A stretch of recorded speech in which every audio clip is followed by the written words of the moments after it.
समझना और समझाना चाहता हूं कि हमारे लिए कौन सही है कौन गलत, हम ये कैसे चूज करें। सिद्धू मूसेवाला हमारे लिए सही है क्योंकि उसके गाने बहुत अच्छे हैं। उसने कभी गाने में अब शब्दों का उपयोग नहीं किया, उसने कभी गाने में नशे का प्रमोशन नहीं किया, उसने कभी गाने में लड़कियों के लिए कुछ गलत नहीं कहा जो चलता रहता है गानों में, फोड़ता चलती रहती है, वो सिद्धू मूसेवाला ने कभी नहीं की। क्या हम उनको आइडल बनाएं? जो ऐसे पर्सन है उनको आइडल बना सकते हैं। पर अब एक पक्ष देखें लॉरेंस बिश्नोई का, जो कह रहे हैं कि हमारे मित्र विक्की के मर्डर में सिद्धू मूसेवाला का हाथ था, सिद्धू मूसेवाला ने हथियार सप्लाई करवाए, उनकी मदद की। अब हम किसको आइडल माने? लॉरेंस बिश्नोई की बात मान के हम सिद्धू मूसेवाला को आइडल ना बनाए। अब लॉरेंस बिश्नोई को हम आइडल बनाते हैं क्योंकि उसने काफी क्या बहुत ज्यादा देश की मदद की है, क्योंकि आतंकवादियों को मरवा के, देश के खिलाफ जो थे उनको मरवा के देश की मदद है। क्या हम लॉरेंस बिश्नोई को अपना आइडल माने? जेल में बैठे एक गैंगस्टर को आइडल माने?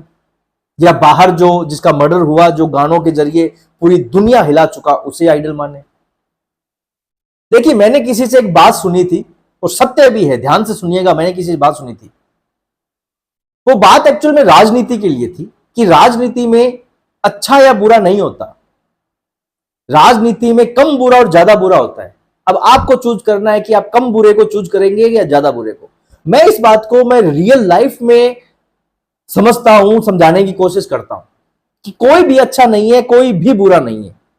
आपको चूज करना है बुरे में, कम बुरे में और बहुत ज्यादा बुरे में। आपको चूज करना है कम बुरे में, बहुत ज्यादा बुरे में। अब जैसे चुनाव चलते हैं या चले या ना चले, मैं हमेशा सपोर्ट करता हूं बीजेपी की, हमेशा, क्योंकि और कोई ऑप्शन नहीं है। कांग्रेस को पसंद कर नहीं सकता मैं, शिवसेना की किया पसंद, पर वो अपने फायदे के लिए दूसरों की गोदी में बैठ गई। और किसको पसंद करूं मैं? मुस्लिम लीग को? किसको पसंद करूं मैं? सपा सरकार को, जो रामचरितमानस फाड़ कर भी खुशी मना रहे हैं। बीजेपी के अलावा कोई ऑप्शन नहीं दिखता मुझे। आरएसएस कोई राजनीतिक पार्टी नहीं है, बजरंग दल कोई राजनीतिक पार्टी नहीं है, विश्व हिंदू परिषद कोई पार्टी नहीं है। बीजेपी ही राजनीतिक पार्टी है। कांग्रेस है, कांग्रेस को पसंद कर नहीं सकता मैं, क्योंकि उनकी आइडियोलॉजी अलग है।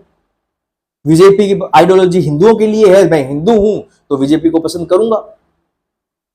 अब जब बीजेपी की या राजनीति की बात आती है, तो इस बात में जब मैं लोगों से बात करता हूं तो लोग कहते हैं कि बीजेपी, मतलब कभी कभी मान लो डिस्कशन चला तो लोग कहते हैं कि बीजेपी ने हमारे लिए क्या किया, कुछ तो नहीं किया, तो हम क्यों दें? तब वहां उनको मैं बहुत ज्यादा डिटेलिंग में नहीं समझाता। वहां मैं उनसे समझना और समझाना दोनों मेरा वे रहता है, हमेशा समझने का भी समझाने का भी। वहां मेरी बात रहती है कि आपको अब चूज करना है कम बुरे और ज्यादा बुरे में। अच्छा कोई नहीं है यहां।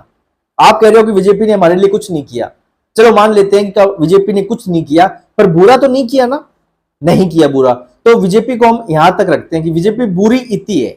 अब बात करते हैं हम कांग्रेस की। कांग्रेस ने अच्छा किया? हाँ अच्छा किया, अच्छा किया।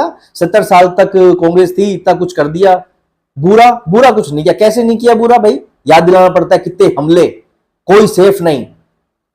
कोई बीजेपी के राज में कोई बम फटा? नहीं फटा। कांग्रेस के राज में बम फटे? फटे। बीजेपी के राज में कोई घोटाला हुआ? नहीं हुआ। कांग्रेस के राज में घोटाले हुए? बहुत हुए। तो भैया बुरे हैं ना?